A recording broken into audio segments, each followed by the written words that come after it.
Yo, what's going on, everybody? It is Thursday night, 9 p.m., and I'm in Connecticut, and Mike's in, where the hell are you, Pennsylvania? Pennsylvania, doing some stuff for work, but you know what? He had time to pop on here because we are coming off the biggest event in BKFC history, and we did not really get to talk about it last night, and we wanted to give it a good little run through for everybody and talk about our trip to Albuquerque, which was amazing from start to finish, but also surprising from start to finish, right, Mike? oh, it was absolutely insane. That show gave me a feeling that I don't think I've ever had before. Now, I've gotten crazy watching UFC fights and shit like that, like main events, just being at home, just getting wild, like I'm in there. But man, this fucking fight card, being there live, there's a feeling that it gave me. It's unexplainable. So only people I think that were there, and I'm sure watching it from home, you probably get a certain feeling about it, but the whole fight card and then it culminating with that Richmond Hunt main event and the way that it went with Richmond just fucking ripping Lorenzo to the body and fucking catching him with some shots and then knocking Lorenzo down and the whole crowd goes wild. And then Richmond getting knocked out with the first punch. Oh my God. I'm telling you, it's crazy. Like the roller coaster of emotions. Like people were like, It's a roller coaster. Dude, okay, but let's start. That's how the whole thing was. Let's start with this, Mike. We get there. We go to we gonna do our fucking sponsors or what? Oh, we do have to do those. We got to talk about. What are we gonna do? We gonna let these guys in? No.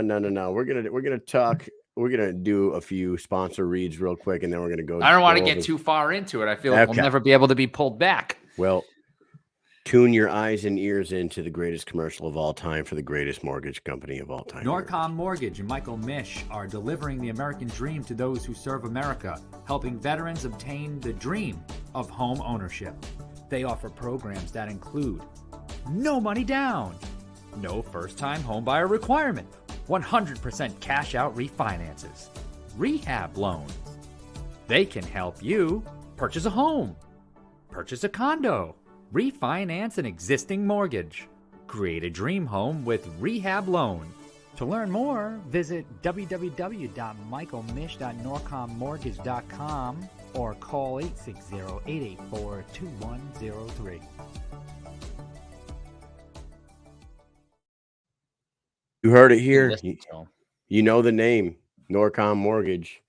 Call the number on the screen. Hit up Mike for all your mortgage needs. 860-884-2103. We also have Condemned Labz. Condemned Labz. In Condemned we trust. Go to their website, condemnedlabs.com. Use Mike and Mish promo code and buy yourself some supplements. It's almost time to start getting that beach body back. So the winter's coming to the end. I ain't never had that. Yeah, winter's coming to an end. We're going to have to start getting jacked. It's going to be suns out, guns out season very soon for Michael. He's got to get that pump going. I want to pump you up. Go to condemnedlabs.com and buy some stuff. Get yourself in shape. Use Mike and Mish promo code. Get 10% off your purchase. We got BKBetShark. I'm sure BKBetShark has been busy with this card coming up tomorrow night in New Orleans, BKFC 36. So get on BKBetShark's Instagram page and check out the tutelage of a seasoned gambler there. We also have Bareknuckle corn snacks. Go to what'spoppincornsnacks.com and check out their whole line. And of course, we got Guerrilla Warfare Apparel. Guerrilla Warfare Apparel has been taking care of us for a while now. Go to their website, guerrillawarfareapparel.com. Use promo code Mike and Mish. Get 15% off your total purchase. Buy some Mike and Mish stuff, man. It's on there. So, dude, we go to stuff, guys. It is. It's great stuff. It's really comfortable clothes. Mike looks good in the sweatshirt right now, as always. Dude, so we get all our travel plans together. We're going to the desert, right? We're going to the desert. We're going almost to the equator in our minds. We get down there and it is 18 friggin' degrees every morning that we wake up in Albuquerque. There was snow on the ground one day. There's snow on the cars. There's frost on the cars. I did not know. I swear to God, I had no idea that Albuquerque got that goddamn cold. Did you know this, Mike? I did not know this. This is insane. It was so cold. It was so friggin' cold there.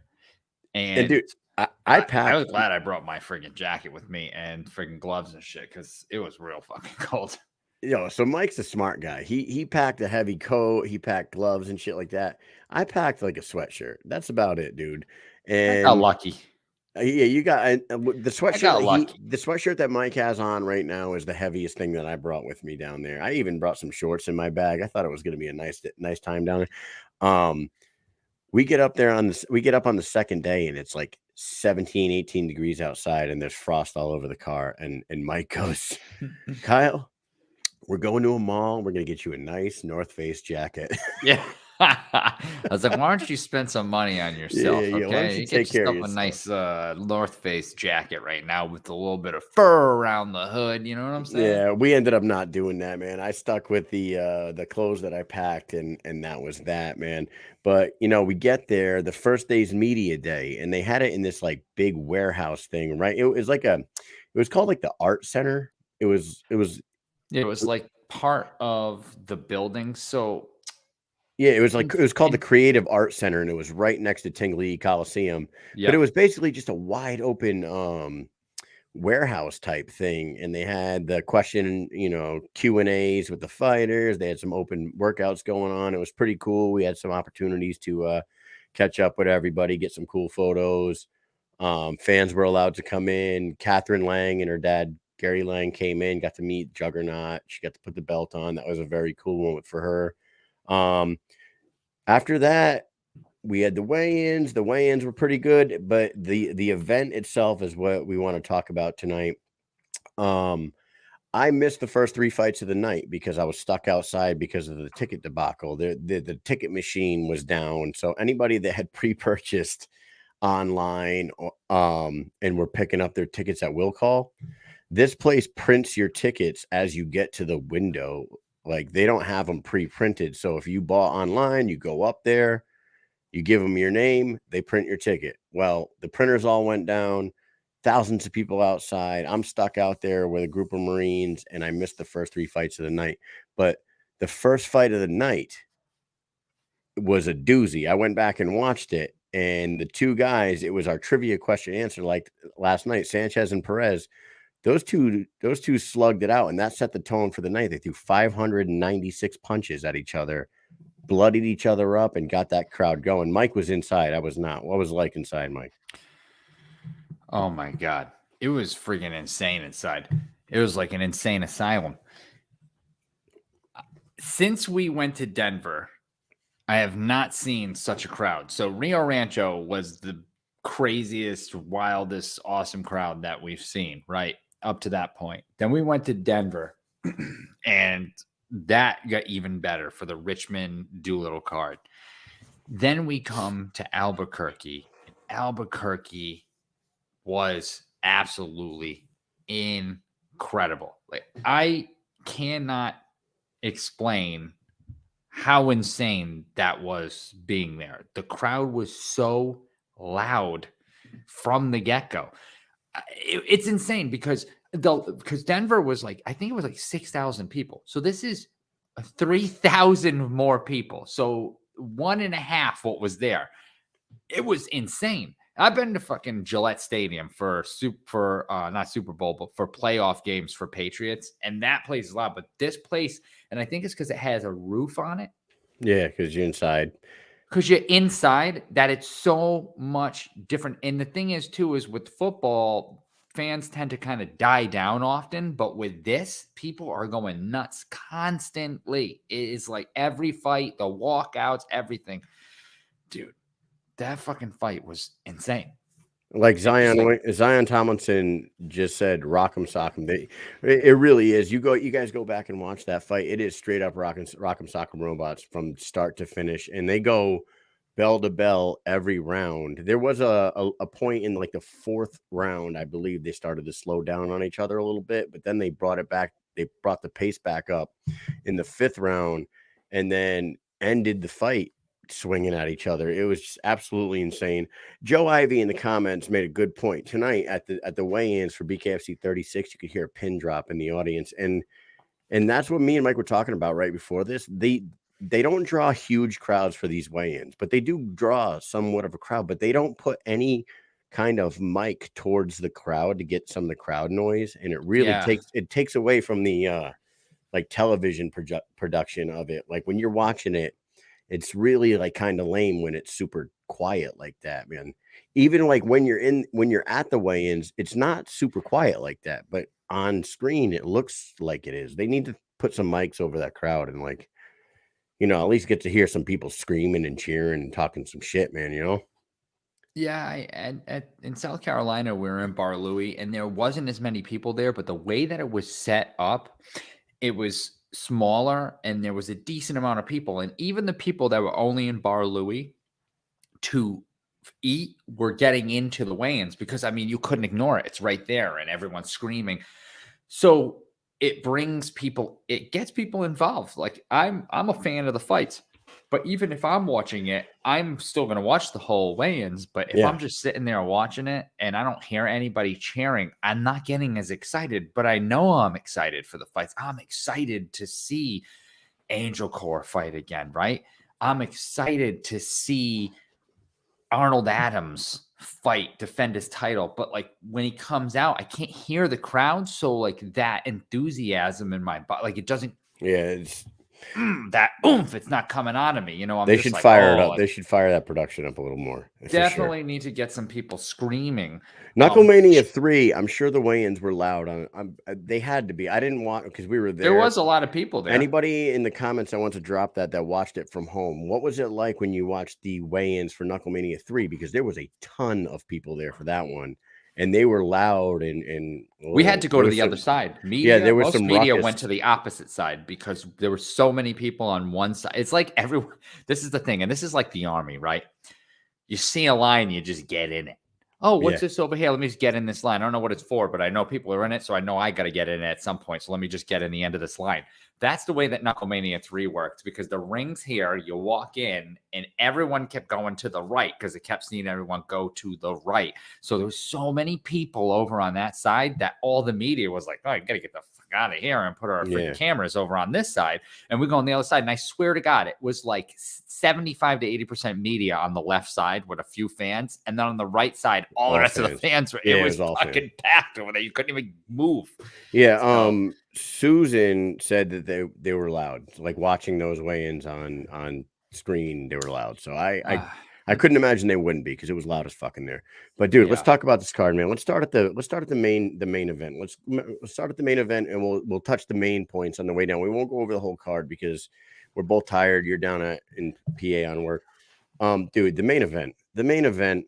We just gotta talk about this. And they're like, I cannot stand how much controversy has followed this event, and we'll talk about that in a second. But dude, Mike Richmond goes in there. He comes up from 175, goes up to 185 pounds, and a lot of people were looking at this as like a David versus Goliath type thing. Like, there's no way, he's too small. He's gonna go up there. He's gonna get outpowered, and Lorenzo's too good. He's all that, everything that they were saying. But Mike Richmond went in there and imposed his will on Lorenzo Hunt for a minute and 40 seconds of that round, doing exactly what he said he was going to do. He said, I'm going to rip into that body. I'm going to go downstairs. I'm going to soften him up. I'm going to go upstairs. I'm going to bust him up, and I'm going to fuck you up. He said, I'm going to fuck you up, dude.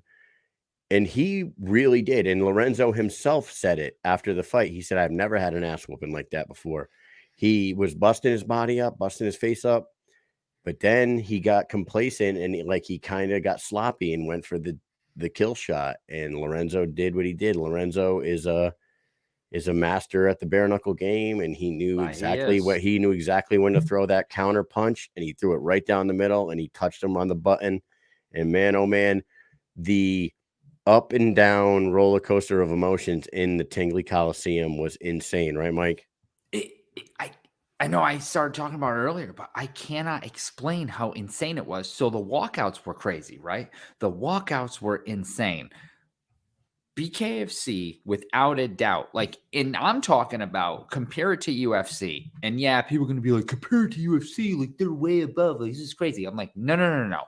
The production value with BKFC is insane. The way, the walkouts, the lights, the screens, they've got a drone flying around. With the smoke. The smoke's coming out. You walk out halfway down the catwalk, more smoke, the music, the theatrics of it, the juggernaut, the Marines are coming out. You've got smoke. You get in the ring, the smoke's coming out. The way the lights are set up, the way the lights are all around the arena, it is absolutely crazy. I'm telling you, they're upping it to another level because it's one thing that they can do. Yes, their fans are growing, but not to the length of to the heights of UFC right now, but the production is insane, and that's what they can do. They can invest their money to make their picture, the quality better. But anyways, dude, you got the Juggernaut fans. They're scared. You can hear them go, and you can hear the Mike Richmond fans cheering for 1 minute and 40 seconds. They're screaming on the top of their lungs, and then he finally knocks the Juggernaut down. And the whole place just erupts. You have the people that are fans that are screaming. They don't know what the fuck's going on. Then you have the people who are fans of Juggernaut that are like, no, they're screaming, no, like, get up. Then you have the people who are just fucking bewildered and they're just screaming. They're not even saying yes or no. They're just like, I don't know what the fuck's going on. That's me. I'm like, what the fuck is happening here? Me and you are looking at each other like, dude, what? I'm fucking my mind. I said it this night I had the exact same reaction 2 times, 10 seconds apart from each other. Right. So when Lorenzo went down, both my hands went on my head. Yeah, like this. I was like, holy shit, Mike fucking did it. I'm like thinking like, holy shit, Mike Richmond just fucking shocked the world, went up and did it. And my hands are on my head like this, with my eyes wide open. And then Lorenzo gets up, he gets a standing 8 count, my hands go down. I'm like, holy shit, wow, that was fucking crazy. 2 seconds later, my hands are back on my head, and Mike Richmond's unconscious on the fucking floor. And I'm like, holy shit, Lorenzo fucking did it. What happened? That's what I thought. When I see Mike Richmond on the ground, he's knocked out, and I'm like, what the fuck just happened? Because I couldn't even see the punch. The punch was so fast. And so right hard down the pipe, dude. That Mike fell fucking stiff as a board. And I'm like, I'm watching, but I didn't even see what happened. I don't even know. My mind couldn't even comprehend. And the whole crowd, you could tell too, they were like perplexed. They were like, wait a second. I thought Lorenzo just lost. Yeah. But now he has won. And that was 10 seconds ago. It's the fucking craziest thing ever. And so we're staring at each other like, how the hell is Mike on the ground right now? Because we couldn't see the punch just happen so quick. And when you watch the replay, you get to see it. But it's like it happened like this. You didn't even know what was going on. And then all of a sudden Lorenzo won. And we're like, and the crowd is going nuts. Just absolutely insane. And you know it's a feeling I'll never forget. And I don't think it's quite left my body yet. And like I got like a high from it. This whole thing, like the whole way the fight played out, Mike dominating the fight, Mike doing exactly what he said he was gonna do. He's gonna be he's gonna be technical, he's gonna rip his body, he's gonna go upstairs, downstairs, he's gonna bust him up, I'm gonna fuck you up. He did that. Then he gets knocked out. Then the post-fight interview with Lorenzo was super emotional, and he's like almost in tears. Emotional. He was like almost in tears, like emotional. Yeah, he's like, please give me this chance to be a 3-division champion. Like he was on such a high of emotions himself. And then afterwards, his whole team comes out, and we see his dad wearing the bell, and his mom was there, and his whole family, and they all like congregate together right by the thing. They do a photo op together. It was such a cool moment to see that family together. Then backstage, him and Mike run into each other, and it's all respect. They're hugging it out. Lorenzo's telling him, you gave me the worst ass whipping of my life. Good job. And Mike's like, you're the man, you're the champ. You know, and Mike gave him his respect. He gave Mike his respect. It was such a cool from the walkout to the fight, to the finish, to the post fight, to the celebration, to the backstage. It was just fucking awesome, dude. Like every second of it was great. I will say that I don't know. I just rewatched the fight again. I did watch the refight. I watched the fight again, and I don't see where Lorenzo's bringing up fingernails and stuff now. Now I don't know, because we talked to Lorenzo that night, and he didn't say it. Like he mentioned that he got poked in the eye. He did say that, but he didn't say anything about like sharpened fingernails and that. Now I don't know if he's I don't know. I don't know where he's going with that, but the fight itself, Lorenzo Hunt's the man. Lorenzo Hunt's the number 1 pound for pound fighter in the world, if you ask me, and if you ask Mike. He's number 1. He is on an 8-fight win streak, all knockouts, and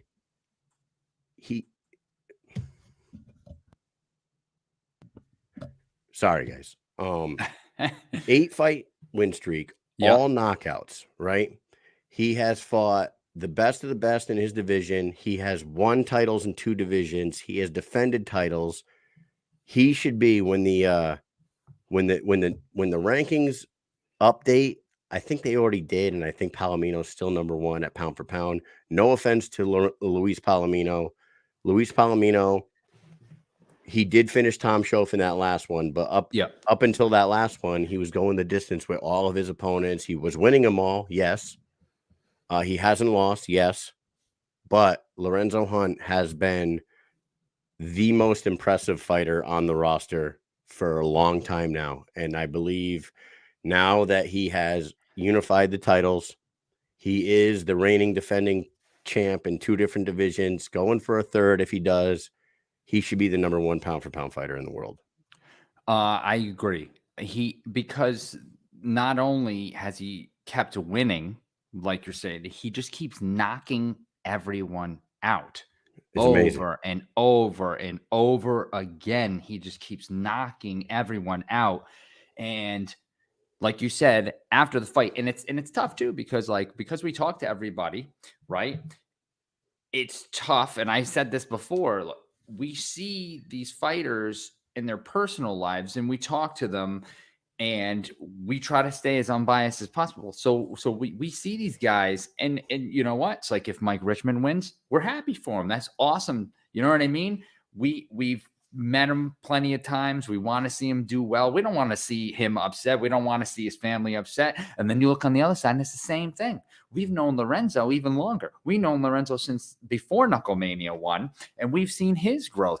So it's like you're happy and it's like bittersweet. It's like you're happy and you're sad, and you're happy and you're sad because at one point you're like 20 feet over here. You're like, oh, congratulations, man. Yeah. And then you look over and you're like, yo, dude, you did a great job. And it's like that all the time. And it's like, oh man, how do I fucking react to this? Because you don't want to make this dude feel like an asshole, but this guy deserves his props for doing what he did. So, oh man, it's always so fucking hard to try to be like down the middle. But man, Lorenzo, I can't wait to see what he does next in New Orleans.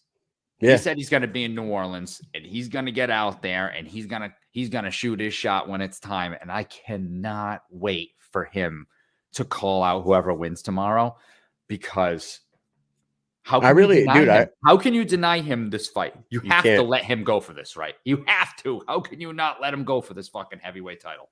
They should definitely do that. It would be incredible worldwide news.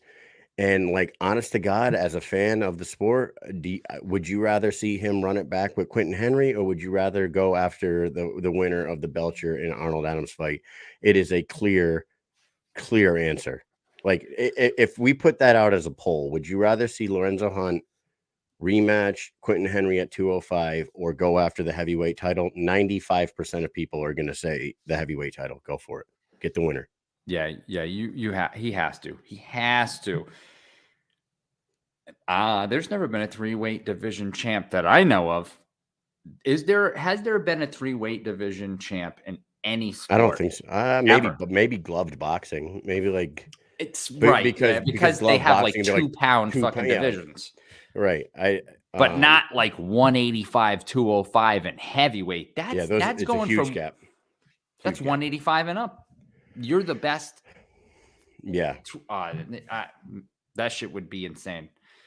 Win, lose, or draw, man. That shit will be absolutely incredible. That's gonna draw a lot of fucking eyes because of how crazy Albuquerque was and Knucklemania and all the views that it got. Yep. Lorenzo and Mike now have even that much more followers than they did before. If Lorenzo fights for the heavyweight title, there's gonna be a fucking stacked card behind that. So stacked. So Guerrilla Warfare is in the comments. They say 3-division champ makes no sense for the business. I will agree with that, but I believe that if I believe vacate, they wouldn't make him vacate until after he fought for the heavyweight title. Right. I think he gets the 3 belts to show the belts, but then he has to vacate like 185. Yeah. I would imagine he doesn't feel like going down to 185 anymore, right? Like what? Like, come on, you've proved your worth there. I mean, you've proved you don't need to cut all that weight and keep fighting at 185. He looks at his best and at his healthiest I thought at 205 when he fought Quentin is like the best Lorenzo looks in the ring. I think that weight class is perfect for him. And to cut all that weight, to go from like 230 down to 185 is just too much, man. 225 down to, and anyways, I loved that fight. I love both those fighters. They're both amazing fighters. Of all the 200 plus guests that we've had on here, Lorenzo's been on the most and Mike Richmond's been on the second most. Lorenzo's been on here a dozen times in 182 episodes or 183 episodes. And Mike's been on like 10 times. So appreciate both those guys. Thank you guys for an amazing main event. Can't wait to see what Lorenzo does next. And I can't wait to see what Mike Richmond does next. I hope Mike goes back down to 175 and goes after the 175 pound title. He went up there. He proved that he could hang with the 185 division. He could even possibly win a title there one day, but it's unnecessary at this point. I think Mike's more fit for 175, 165, to be honest with you. The co-main event. We got to talk about the co-main event. Austin Trout, the Las Cruces native, takes on Albuquerque's own Diego Sanchez. And dude, that fight in the comments right there, Richmond Mundell, I would love that fight. I would love that fight. My God. Love that fight. That would be awesome. Michael Quigg, good call on that. Yeah, I would love to see that fight. But anyways, Austin Trout, technical boxer, dude, he's like sharp, crisp as hell in the ring against an absolute dog in Diego Sanchez. A lot of controversy in this one afterwards. During the fight, guys, I just want to let you know, ignore the drunk in the comments because you got to sometimes just take care of people, right? And when they're getting out of control, you kind of got to ignore them because they got issues. So if you see somebody getting a little bit crazy, you just got to kind of ignore them. You know what I'm saying? I'm sure you do. So let's continue talking because I know there's someone in there that's getting a little out of control that likes to get into people's DMs and threaten their families and say they're going to come to their house. But we all know they're just alcoholics. So let them be how they be. And let's continue the show.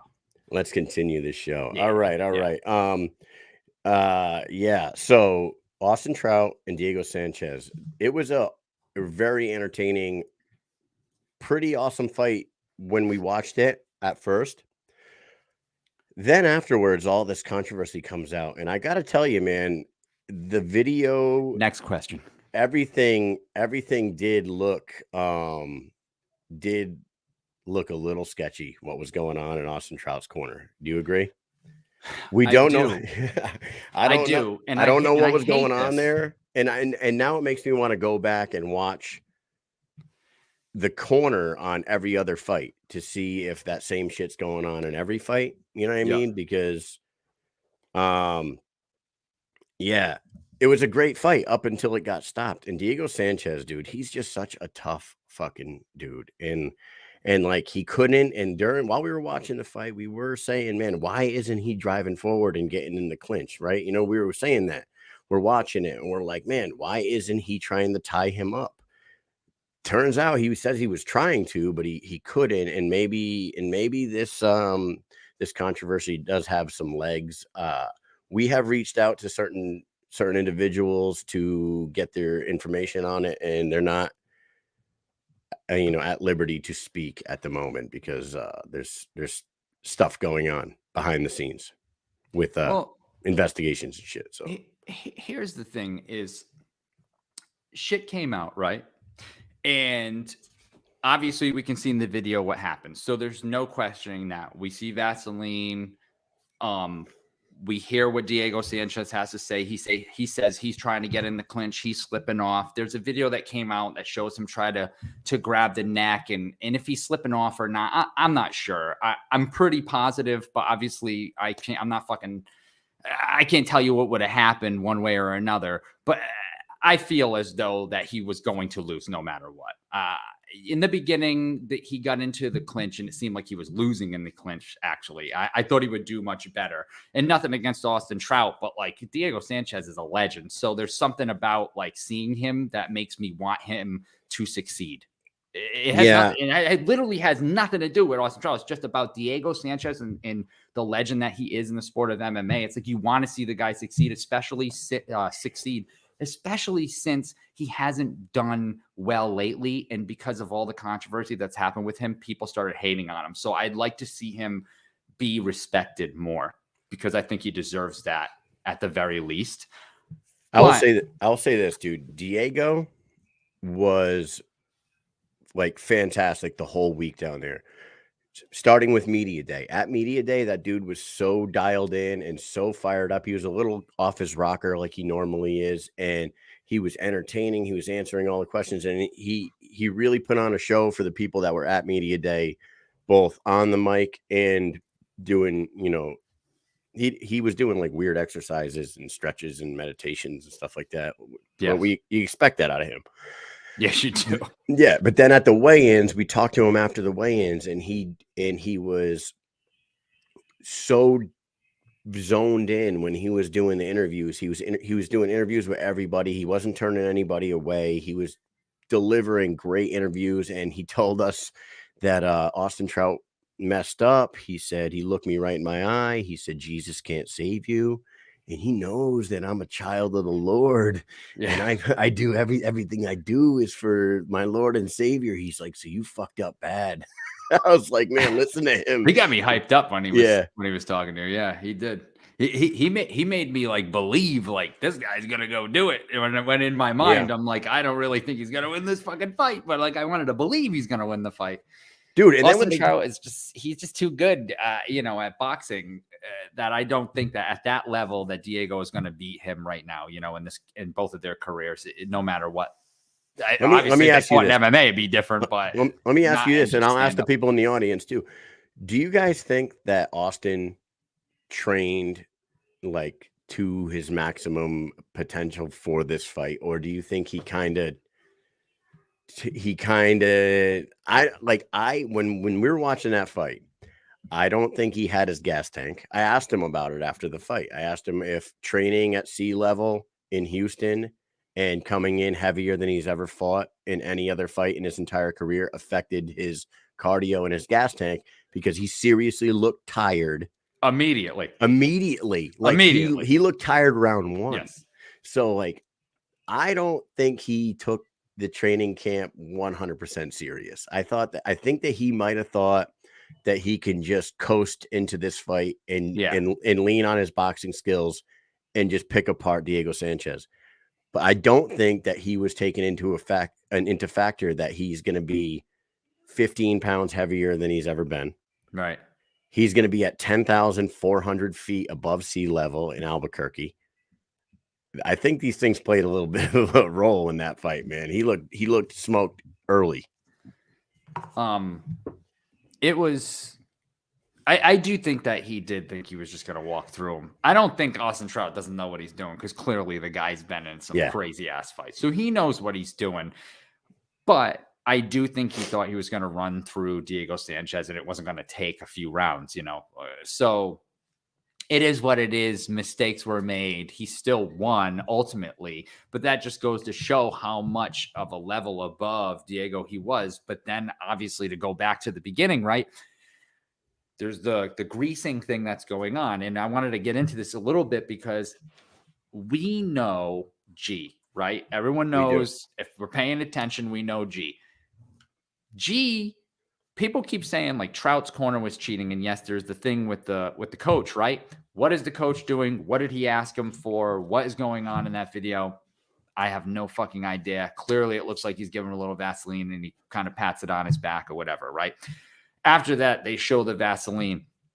The thing is like G doesn't work for Trout's corner. He just like met those guys on the spot.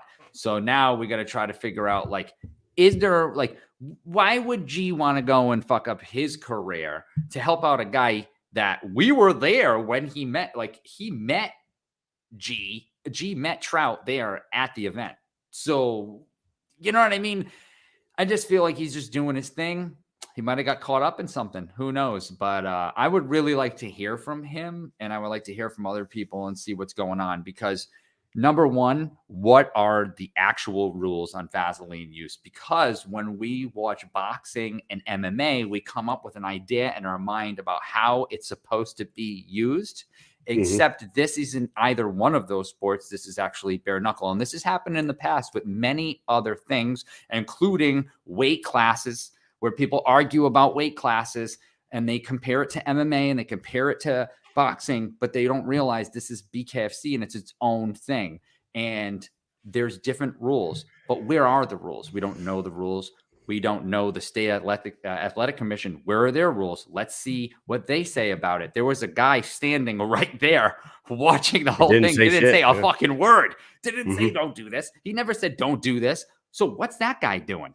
So it's the whole thing is like, you know what? Little clarification. If there was ill will behind it, well, that's fucked up.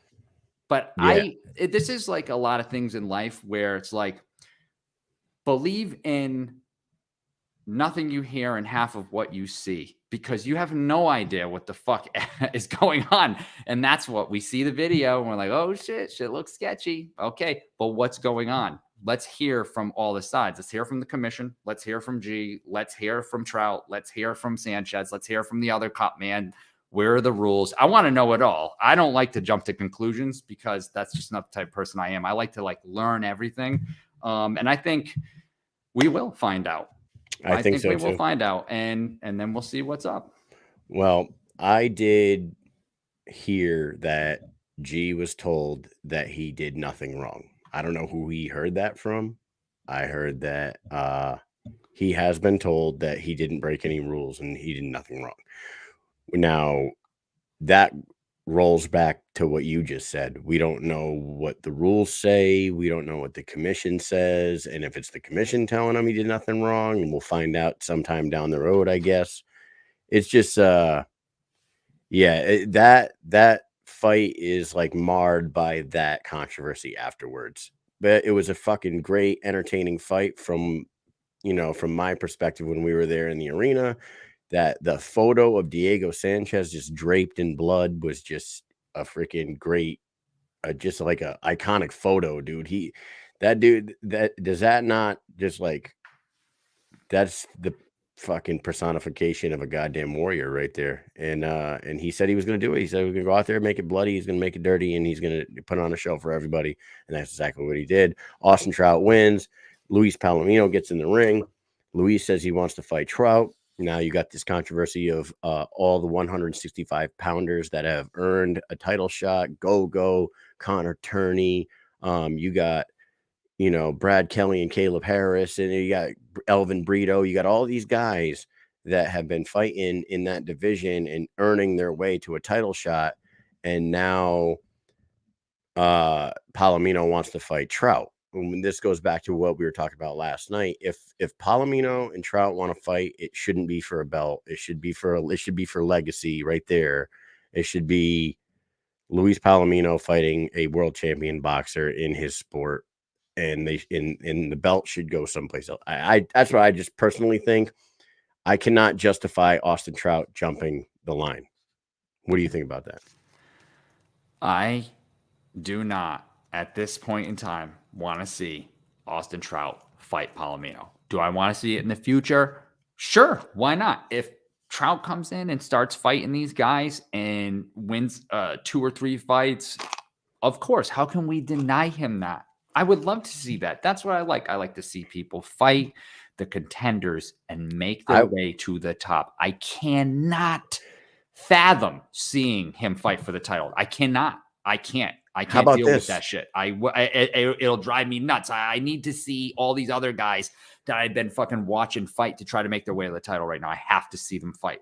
How about this? I don't want to see him fight at 165 pounds again. I think that 155 Bareknuckle is the spot for Austin Trout, not 165. He looked slow and tired in 165. And like I said, he did look technically proficient like he always does. He was working his jab. He was doing his, not surprising. His boxing skills were up to snuff. But the cardio, the weight, he's not that big. He 155 against guys like James Lilly and Palomino at 155 and like, I mean, Tony Soto would be a great second fight for him. Yeah. Go fight Tony, you get that win, then you go fight James Lilly or someone like that, and then you get yourself a title fight. You move to 3-0, you beat 3 fucking really tough guys, and now you're in title talks. That's more like it, if you ask me. So we see here in the comments, Trout Palomino will be at 155, Guerrilla Warfare. Will it? I mean, that's the thing. I know I'm so confused because if it is, then what the hell is going on? I mean, I don't know. I don't know if he should jump up to the top of the line either way in either division. It's 165 is like insanely stacked. It definitely not. There's many people that need that title shot. 155, maybe a little bit closer. I think that is closer than the 165 pound title shot. If I was the matchmaker, the 155 is closer to Trout than the 165 is. That's for sure. But not the next fight, All right. Well, there's another guy that's calling for a title shot that people are like upset about, but I want to talk about this one for a minute. John Dotson goes in there and he beats Jared Grant, and he beats him pretty handily, right? He moves to 2-0 and he calls for Reggie Barnett, and like everyone's like, oh, he shouldn't get a title shot. All this, you guys, he's asking for a title shot at 125, not 135. He wants to fight Reggie at 125. He wants the 135 pound champ to come down to 125 and fight for a title like they talked about. And now that he's 2-0, I challenge you all, besides J.R. Ridge, go to the 125 pound division and find someone that has more than 2 wins that could be in a conversation for a title in that division. And there is none. There's a few guys that have 2 wins, but like he came in there in his first fight and he beat a UFC veteran, Ryan Benoit. Yes, it was quick and easy, and people are kind of like writing that one off. But he went in there in his second fight and he fought a guy that just got done holding the interim 135 pound title. So he was a title holder in this sport with 6 fights. This was his 7th fight on his record. He goes in there and he takes it to Jared Grant and beats him pretty easily. So at 2-0 at 125 pounds, after Reggie Barnett is done with the fight in Virginia, I would like his next fight. I would love to see his next fight be at 125 pounds against John Dotson. Oh, yeah. I would definitely love to see that. I want to see that 125 pound title be put out there. I would love to see them fight for it. If they didn't, I would like to see J.R. Ridge in there.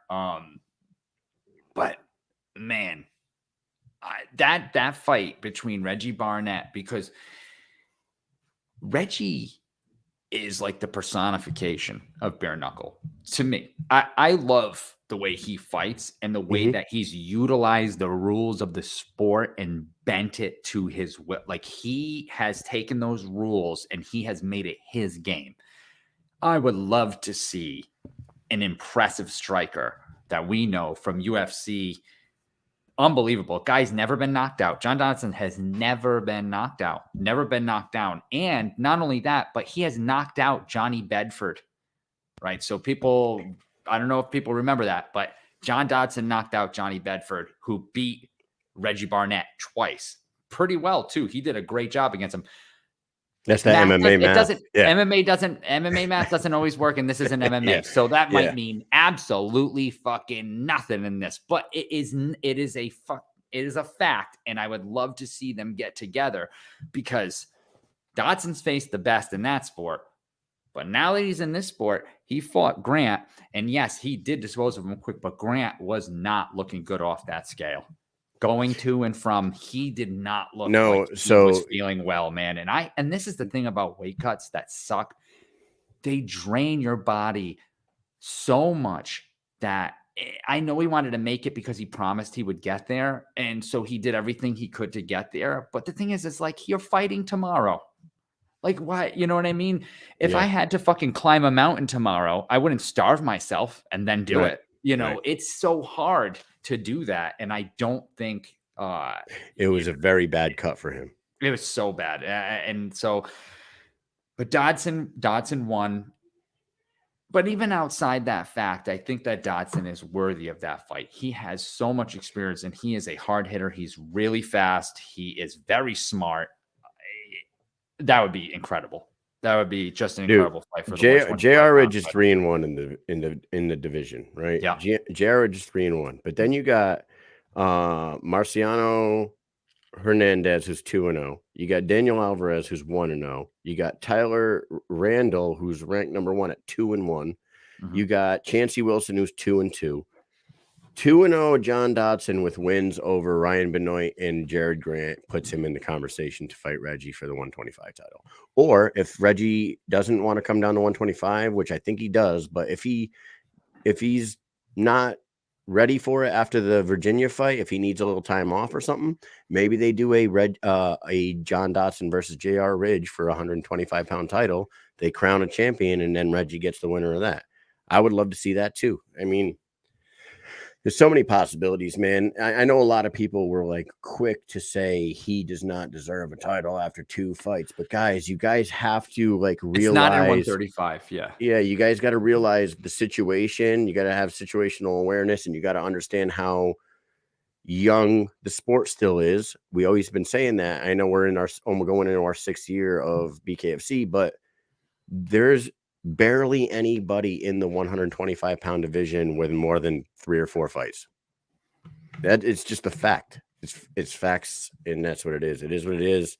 Yeah, Chancey Wilson and JR Ridge have the most fights. Right. So Chancey Wilson versus Rookie Randall in Delray Beach. Yes, if Chancey beats Randall, then he's in the conversation as well. Oh yeah. But like, no offense to Rookie Randall, he is sitting at the number 1 spot in that division, and he's coming off a loss. So the dude goes from ranked number 3 in the division up to number 1, coming off a loss to Kerry Caprio. Makes no damn sense at all. So try to make sense out of that for me. I dare you. It's not going to happen. JR Ridge, in the same time that Rookie Randall is coming off a loss, JR Ridge is on a 2-fight win streak, and both of them are extremely impressive. One of them was a fight of the night. They were co-fight of the night winners in Orlando, right? And he drops to number 2. How? Yeah, or is it 2? He's number 2. Yeah, and John Dodson's number happen? 3. I don't know. It doesn't make any sense. I don't know how that happens. Yep. So, yeah, I agree with that. Dodson, Reggie for the 125 belt. I like it. I like it a lot. We're going to move on because we don't want to keep going all night with this. we'll talk about a couple more, and then we'll call it a night, dude. Josh Watson, dude, stay down, Watson. What a performance by him. He went through some adversity. He got a bad cut. He got knocked down in the first round. He ended up knocking Greg Hardy down in the first round. He was outsized. A guy the size of Josh Watson was the little guy in the ring. You know what I mean? Josh Watson is so big. He's such so a big. gigantic guy. When you stand next to him, he's larger than life. He's also the nicest fucking dude. Yeah, he's great. Oh man, he's great. He's a New Englander. I really hope and pray that they get BKFC in like Mohegan Sun or Foxwoods. It's right up the road. And I hope they put him on it as a New England guy. He would sell a lot of tickets. He would sell the place out. And if that's what's happening in Denver on April 29th, then I hope I know that Feldman said that he's got something big in store for Josh Watson. I do know that Ben Rothwell has already been announced to be on that card and doesn't have an opponent. So if it is Josh Watson versus Ben Rothwell in Denver, holy shit, man, that would be two giants in a row for Josh Watson. Two guys, probably the only two guys that can make him look small in that division. Like, Josh is not the tallest guy. He's only 6 feet tall, but just mass. He is so big. His hands are so big. His chest is like freaking 60 inches big. The dude is a massive, massive guy. And he went up there against the Prince of War? Is that what he calls himself? Greg Hardy? I can't remember. Yeah, I believe Prince of War. And a lot of people, I think they were not really giving Josh the biggest shot against a guy like Greg Hardy. He's a big underdog. And he goes in there, dude, and he gets the win. He gets his moment. He flashes the stay down tattoos to Greg when he's on the floor. It was just, what a performance by him, man.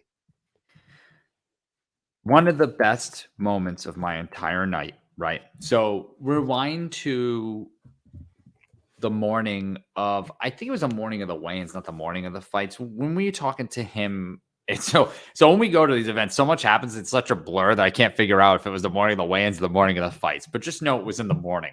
And it was in the hotel. So those two facts will remain the same. Which day it was, we will never know because my brain is fucking scrambled. Here's the thing. I see him we walk downstairs, we got a coffee, we're ready to go out for the day and do our thing, right? Spread the gospel of Bareknuckle as we do.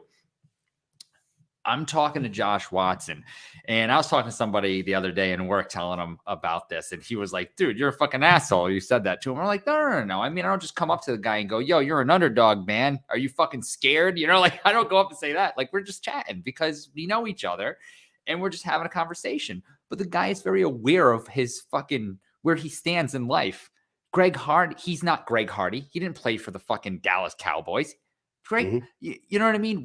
Josh he didn't Watson have 10 fights in the UFC. Yeah, you know. Right. Josh Watson understands that this guy played for the Dallas Cowboys.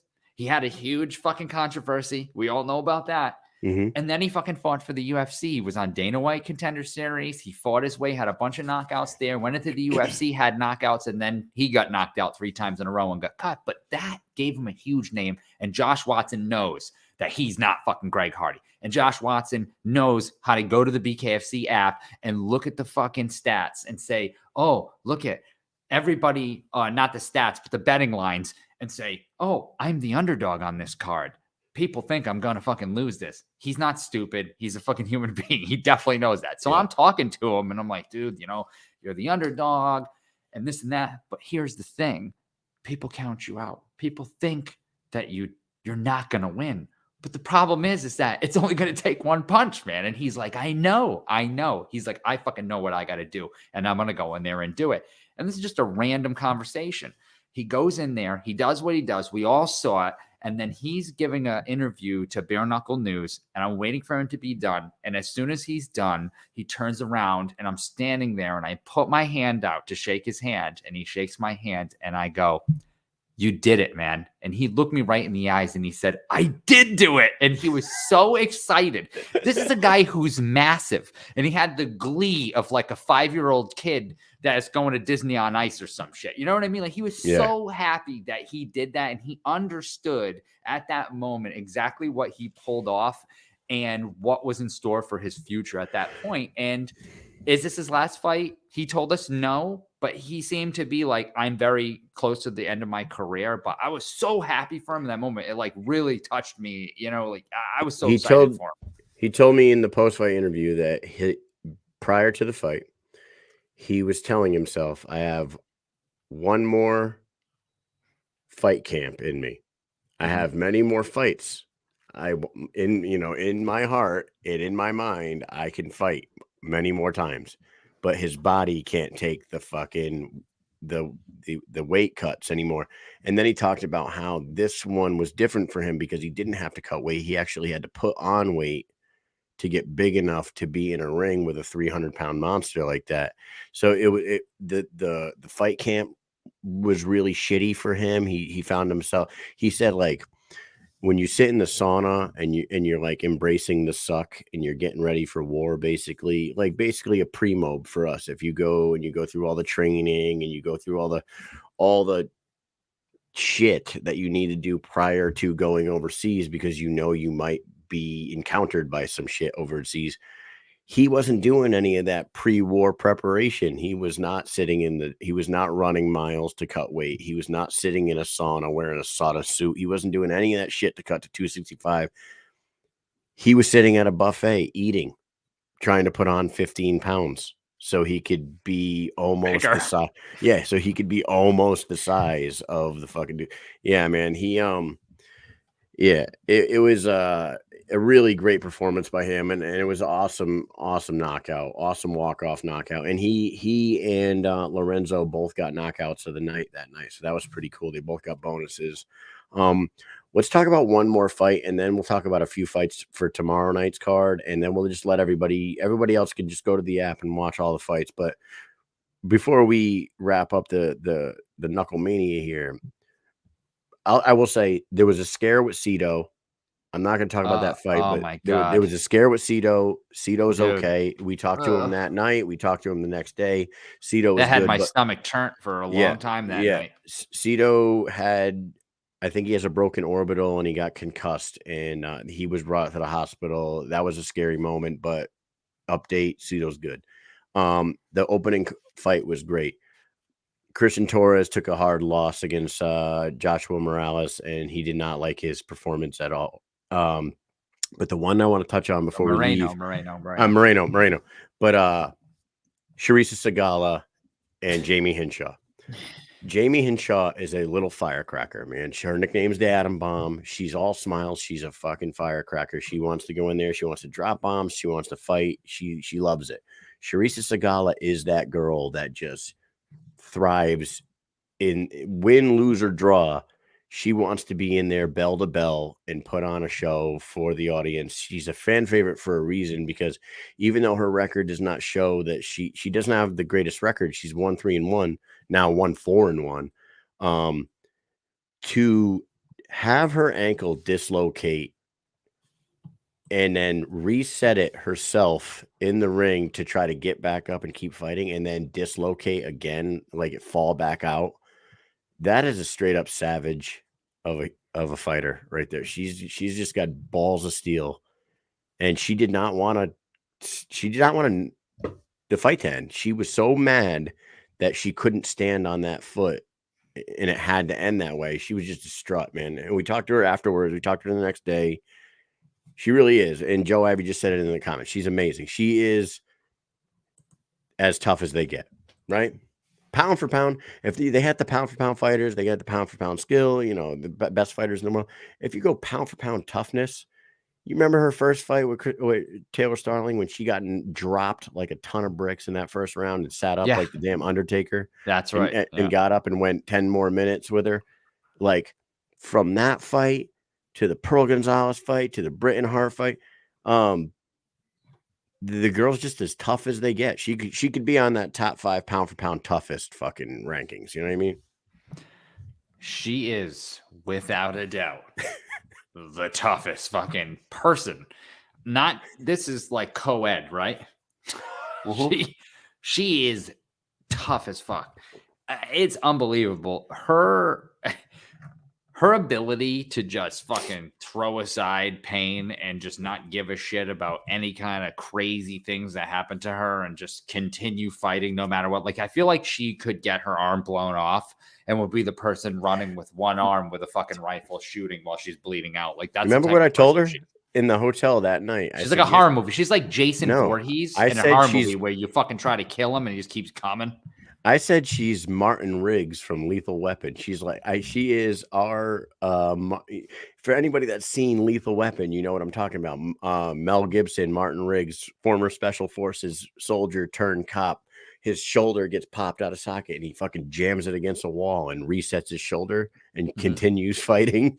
That's her, man. She's our Lethal Weapon. It's fucking great. But that's not taking anything. Yeah, she Lethal Weapon that shit. See, man, did Tony Rivera know I was about to say that, or did he fucking same time with me? Yes, I told her that. I told her that night. I was like, you're the fucking Martin Riggs of fucking BKFC, man. That was insane what you did.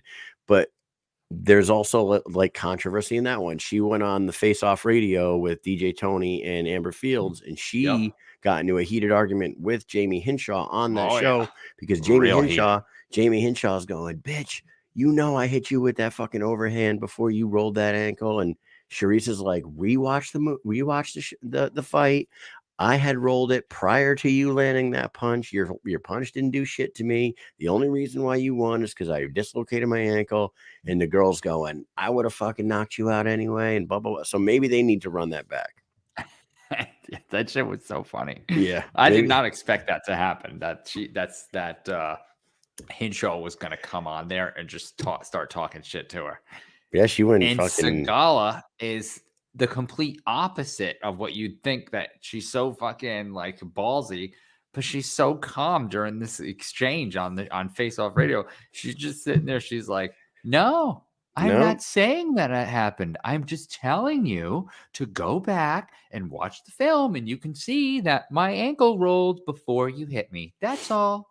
I'm like, yo, this chick is yelling at her and she's so calm. It's like, I can't even. But you know what? And then on that show, and shout out to DJ Tony and Amber for doing this with them. It wasn't planned. They had Segala on there, and Jamie Hinshaw, wanted to come on, so they brought her on. There was no video of her, but it was audio only. But she's on the audio, and she's like, "Fuck you, bitch! I knocked you out fair and square. You know it. You know I fucking hit you with that overhand." And Charisse is going, "You didn't." You didn't. I just, the only reason why you won, and it was a doctor stoppage, not a knockout, and blah, blah, blah. And then so calm. I think Tony or someone was like, will you guys run it back? Jamie, would you run it back? And she said, yeah, on that show. She was like, yeah, let's fucking run it back then. If it works out that way, we'll run it back. Yeah. So maybe they do run it back. But either way, Jamie Hinshaw is now 2-0. And this is the exact same conversation we just had about John Dodson at 125 pounds for the male division. The 115-pound female division is very shallow. They only have 7 fighters on the roster listed right now. 7 fighters. You got Andy Wynn, who's 2-0. You got Jenny Savage, who's got the next title shot against Britain. But then you have Delaney Bailey, who's 1-1 or 2-1, but only 1 fight in that division. You got Cassie Robb, who's 0-2 or 0-3. I like, as crazy as it sounds, in this sport and in these divisions, 2 impressive wins is enough to get you into a fight. Like, Jamie Hinshaw could very well fight Andy Wynn next, both 2-0. And then the winner of that one could be the next in line for a title shot against the winner of Britain and Jenny. It's just crazy. How many fights does Britain have left in her? Yeah, that's a great question. She has what? She's 6-3 right now. So she's about to fight her 10th Bareknuckle fight. Dude, Reggie Barnett is about to fight like his 13th. He's 10-2. Right? Am I wrong about that? I gotta pull that up. I'm pretty sure Reggie's 10-2. Or no, 8-2. My bad. He's about to fight his 11th. He's fight. 8-2. He'll be He's fighting 8-2. his 11th. But he's about to fight his 11th. Just 2 losses against the same person, though. Dude, that's I like when you talk about Rushmore right now. I know that So he's only lost against one person. Right. I know that Misfit's on there, but if Misfit wasn't around, obviously Misfit is, and she is, the GOAT right now. Britain's right there behind her. And when it comes to like most active for the company and the sport, you got fucking Lorenzo Hunt, Reggie Barnett, and Britton Beltran. They're the most busiest for the like they are the ones that fucking are there all the goddamn time. And I know that Misfit would have been active, but she had that shoulder injury that she was nursing for a while, and she went like a real long period of time without getting a fight, and that kind of sucked for her, but she's back active now. So anyways, back to Jamie Hinshaw. Jamie Hinshaw is now 2-0, and she just beat the girl that fought for the 115-pound title. So I think what is next for her is Andy Wynn, and the winner of that should be the one, or Fanny Palumpi, maybe. Oh, yes. That's somebody we left out of it. Right. Fanny's 1-0 though, and Fanny's 1-0. So in Thailand, but she is 1-0. So she hasn't made it over here, and she was supposed to fight Britain, and I feel like they were supposed to run that back. That's supposed to be run back because they have 10. They have 10 listed strawweights right now. It wasn't 7. They added a few. They added Sorius Manfredi. Oh yeah, that's who Fanny Palumpi beat. Yep. Yes. And then I don't think Marina another Thailand fighter. I don't think Marina Kaufman was listed before. She's on there. So Marina Kaufman. Yeah. Good on fucking Jamie for the win. I think she's right there. I want to see Fanny versus Killa B. Yeah, that would be a good one too, man. Killa B coming down, but Killa B told us that she's not going to come down to 125. I mean 115. She said that she would have before, and now things have changed in her life. Wink, wink. You all know what that is. And she said, take a guess. She said cutting to 115 is not the same as it was before. But anyways, dude, that's enough of Knucklemania 3. There were all these great fights. It was such an amazing event. The crowd was crazy. The atmosphere was unbelievable, and the weather sucked ass. But fantastic. If you guys haven't watched all the fights, get on the app and watch it. There's fights tomorrow night. We're not going to go through the whole card, but I do want you guys to pay attention to a few fighters. Andrew Angelcourt is 3-0. Looking to move to 4-0 tomorrow, right? You got Bryce Henry, who's making his debut tomorrow night against, is it who's he fighting? Sensley? Duke Sensley, yeah, Duke Sensley. I got you. Duke. Yeah. No, not Sensley. Oh no, Sensley. Joe Creer. No, Joe Creer has a win over Lorenzo Hunt in MMA. Shavers. Derek Shavers. Fucking what? Brandon Shavers. But Bryce, let's go, Brandon. Let's go, Brandon. Yeah. The Bryce Henry debut is one that we've been waiting for a while. We've talked to Ryan many times about this kid. We've talked to everybody in his We've gym. heard about him a long time ago. We talked to him. Denver, I think it was. We talked to Joey Beltran about him. We talked to freaking Go. We talked to Jeremy Smith about him sparring with this kid. We talked to Jomi about him. Every single one of these guys say the same damn thing, that this kid is the best boxer that they've ever seen come through the gym. So I can't wait to see what he looks like tomorrow night with the gloves off. Yep. Dude, this fight's going to be great. Bosniak is the fucking soldier. Okay. It's like Angelcourt, we already know about Angelcourt. We talk about him all the time. He's a guerrilla warfare athlete.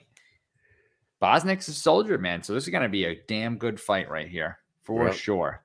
Absolutely. You got Tyler Samus on there. We talked to him last night, 19 years old. The kid's a beast. He He went out there in his in his debut fight and really impressed everybody. And it's really just a matter of what can he do in his follow-up fight. And let's see if this kid. And last night on the show, somebody said it in the comments, man, a Trevor Loken Tyler Samus fight maybe down the road in the future would be amazing. Two young stud kids, like all American looking boy, you know, they look like they're cut from the same cloth. So that would be a great fight, I think. Go up. Go back down for a second. Up. What's the dude's name? The big jacked up dude. If you go to the one right under Creer, that one. Labruza. Labruza. The Labruza, man. Did you see how big he was at the fucking weigh-ins today? And everybody in the YouTube comment section was like, oh, this guy's going to fucking kill that guy. He's going to kill him. I just commented. I said, did you watch his last fight? I'm like, that dude was gassed. He was definitely tough as hell. Super gassed. Dude. He was gassed right in halfway into round one. That dude was now he was going to pass out. Not taking anything away from him. I think he went several rounds with. He did. Oh my god, yes he did. I can't remember. I can't even remember who he fought. It might have been fucking Duke Sensley, actually. It was. Yeah, it was. It was. Yep. Yeah, Duke Sensley. Yeah. I don't know how he does tomorrow night, because this fight tomorrow night is at 205, and when he fought Sensley, he was at 185, and he was like a jacked up, very heavy 185 guy that was clearly gassed. Now he's fighting in a heavier division. He's fighting the dude Reese that we saw down in Orlando. You know, he lost via KO and against Jonathan Miller down there in the Caribe Royale, I believe. Yep. Yeah, so we'll see about that one. Joe Creer, like we said, we had him on the show last week. Creer, cool dude. He's got an amazing MMA record. The dude's a very highly skilled fighter.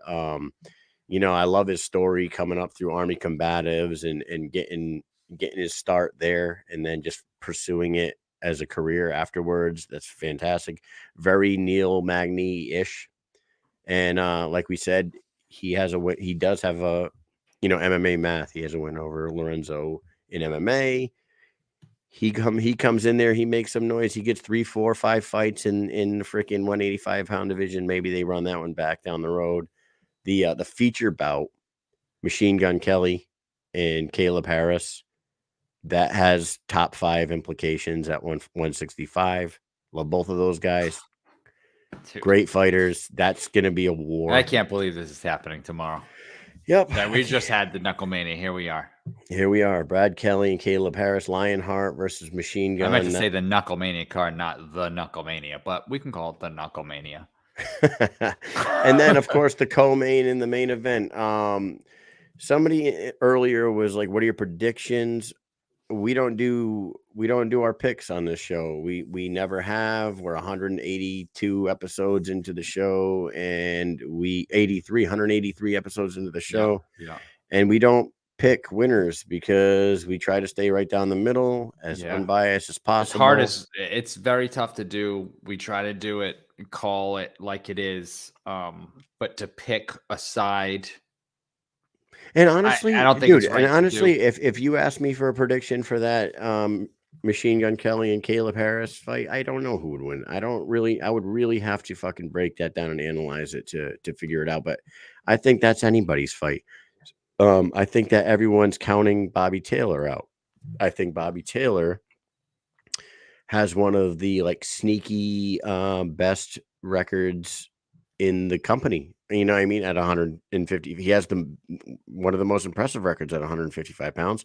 He has looked great in every single fight he's fought, except for the one he lost to Martin Brown, title eliminator. So James Lights Out Lilly, yes, he's one of the best bare knuckle fighters in the world. I think he's 7-0, something like 7-0-1, something like that. He's got a great record. He's fucking one of the most impressive guys on the roster, but that doesn't mean you should just count out ODB. I think that one could be surprisingly fucking even, you know? ODB, what did we say last week? He's a bad boy, dude.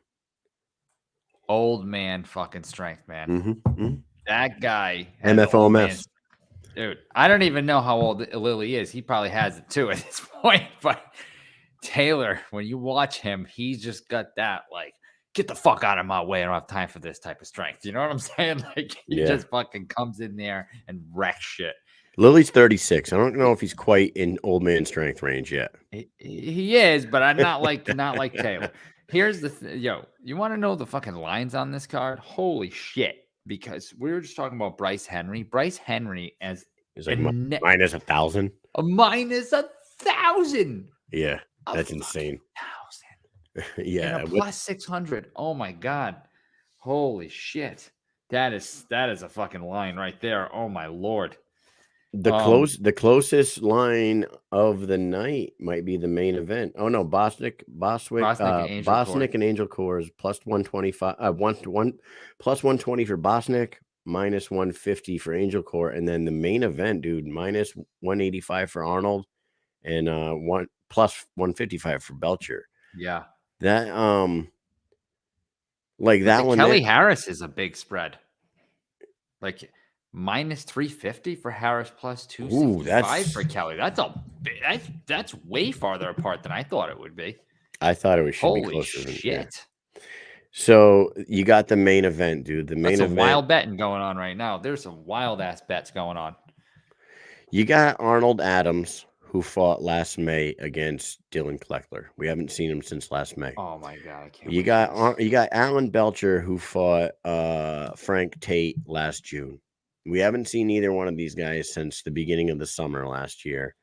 Alan Belcher has come into Bareknuckle and really looked good in his 3 fights. He's 3-0. He's just knocking everybody out. But Arnold Adams is, he's a Mount Rushmore guy. He's a fucking gangster, dude. And he is the most unassuming looking dude ever. You know what I mean? He's just so slick and so good. He stays under the radar all the time. And I don't know if he's trying to do that on purpose, but I don't want him to. I don't want him to be under the fucking radar, man, because when we talk to him, he's great. Jomi and Adams give me the same type of feel when I talk to them, right? Jomi and Adams have this persona that they almost hide from the public, not 100%, because when they come on the show, they let it go, right? When they're in the public, they let it go, but they don't put it out there enough. And I think those two guys have the capability to have this star power, but they just haven't really realized it yet. Like they don't put it out there enough for people to love, because I do think that they have an Israel Adesanya type persona that they could bring out, they could have a lot of fans. They know a lot of things. They're very with it. I don't know. Those two guys, when I talk to them, I really enjoy their personalities and what they do. And I just want to see that out more. And so I'm not ready. I want Adams to come out. You know what I mean? I don't want Adams to be sliding under the radar as a champion like he has been. He needs to be out there. People need to he's a guy where he's like standing just off stage and someone needs to push him on. You know what I mean? Like, here you go. You're out there, get out there, man. Remember how pissed off he was last summer when we went to Hollywood and it was the Brito Palomino card. Yep. It was the event that Lorenzo and Richmond got in. Oh, no, it wasn't. No, it was the Mike Perry versus Julian Lane card. It was Knucklemania 2. That's what it was. It was Knucklemania 2. And they had the whole press conference with Chad Mendez and Mike Perry and all this, and all these huge media outlets were. That is when it was. All these huge media. You had MMAfighting.com. You had MMA Junkie there. You had Bro Bible there. You had all these outlets. The Schmo was there. And Arnold's standing over in the corner with his belt and not anybody. Nobody's talking to him. I know. So we go over there. Goddamn shame. We go over there and he's standing with his arms across with his belt over his shoulder. And he's like this, leaned against the wall. And I'm like, Arnold, you want to do an interview? He's like, yeah. And I go, hey, well, I do the whole thing. We're here at Knucklemania 2 Media Day. We got the heavyweight champion in the house, Arnold fucking Adams. what's going on? How you doing, buddy? He goes, I'm fucking pissed off. And we're like, oh. I'm like, oh, what's going on? He goes, you're the only motherfuckers that come over here and said a goddamn word to me. He's like, look at all these fucking people out here. I'm the world champ. I'm the heavyweight champ. Nobody wants to fucking come see me. They all want to see Mike Perry and fucking this and that. He was like upset about that. Yeah. I like that he was upset about that. But like you just said, he doesn't put himself out there though. Right. You know what I mean? Like he doesn't do it. He doesn't have a huge social media presence like a Lorenzo or Mike Richmond or Mike Perry. These guys do work on social media, and as we've said it a million fucking times, we beat a dead horse with this one. You have to have a social media presence to fucking gain popularity. Your fighting will clearly, define you in the sport. But outside of what you can do inside that ring, you're never going to get eyeballs on you if you don't put a little effort into fucking selling your product to the world. And Arnold doesn't really do that. And I agree with you. I think he has so much charisma. If you guys go back to that's what it was at the Brito Palomino card is when he dropped that like promo, that wrestling promo with us. Yes. You know something, Mean Gene? This belt on my shoulder's getting real heavy, Alan Belcher. That's I might share that tonight, dude. It's a good one. Yeah, I'm gonna share that tonight. He's freaking awesome. Alan Belcher's 3-0, 3 knockout. No, he went to distance with Tony Lopez and then knocked out Bobo and knocked out Frank Tate. He's in there with the hardest competition that he's seen since taking the gloves off and stepping into the BK arena. I cannot wait to see this card tomorrow night. I think top to bottom, it's a very, very good card to follow up Knucklemania 3. And I hope everybody's tuning in, man, because after this one, the next week, you got Connor Turney versus Jake Lindsay in London. And then the week after that, you got freaking Delray Beach. You got Datwin versus Daniel Strauss. And then the week after that, you got freaking Reggie Barnett and Britton Beltran defending their home turf down in Virginia. And then a month after that, you got fucking Denver. So I'm like, get the app. Guys, get the app.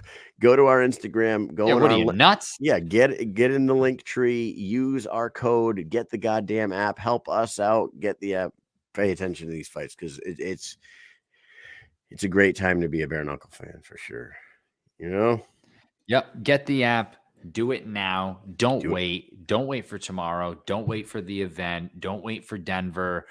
Just do it now. Stop being a goddamn cheapskate. You're going to drop $70-something plus $5 fucking whatever the hell for the damn ESPN Plus to watch one event that lasts John Jones 7 hours and takes you into 1 o'clock in the morning. It's John Jones next weekend, right?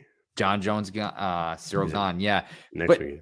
Here's the thing. You pay $80-something for one event, guys. One event. It's going to take you into the morning. You're going to go to sleep. You're going to wake up early. If you have kids, you're going to wake you up at 6 a.m. and you're going to be like, what the fuck? Or you can get this app and you can watch every single one of the fights that have already happened to get yourself caught up to what is going to happen. And the pay-per-views are included. Are you nuts? Are you nuts? $50, $30 off one event. You get the whole year. Yep. Come on. It's a no-brainer. It's a no-brainer. So tune in tomorrow night. Get on there. Check out Knucklemania 3 if you haven't already. The fucking Guerrilla Warfare shirt while you're at it. Yep. Promo code Mike and Mish. Yep. Yeah, man. It's incredible. What? Oh, I'd rather discuss Burns versus Kleckler than John and Burns versus Kleckler. Go watch that too. What a card that is. How the hell did this hard card get put together? I mean, it's unbelievable. That's an incredible card. Yeah, that's an incredible card. It's nuts. Dean Toole, man, right? Dean Toole's running the game. I don't know Red that Boxing. guy. Yes, Dean Toole's running the game Red Boxing. So listen to me, Dean Toole. Listen, Dean Toole. I don't know you, but you seem to know what the fuck you're doing, man, because that card is unbelievable. As a sports fan, combat sports fan, I cannot wait to watch that. You got Pearl Gonzalez versus Gina Mazzani on there. Holy shit. You got Roy Jones Jr. versus who the fuck is he? Anthony Pettis. Is it Anthony Pettis? Yeah, Anthony Pettis? main event.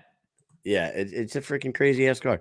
But It's so anyways, crazy. hey, shout out to Condemned Labz, Guerrilla Warfare, What's Poppin', Corn Snacks, BKBetShark, and Norcom Mortgage. You guys are all keeping this train running.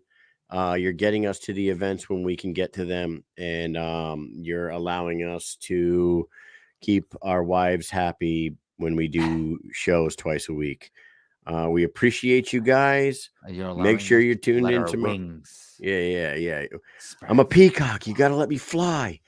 And then shout out to everybody that was in the comments tonight. Especially that one. Yeah, even if you were a little bit tipsy and you're really not sure what you're doing till You're tomorrow still morning tuning when you in. wake up and you're sober. We appreciate you tuning in. Yeah. You know, you got to go back. You ever have those days where you get online and you just write a bunch of shit and then you wake up and you go like this? You go, what did I do? What did I do? When you start looking through your phone and you're like, whose handwriting is that on that paper? Oh, that's you. You're the one who did that.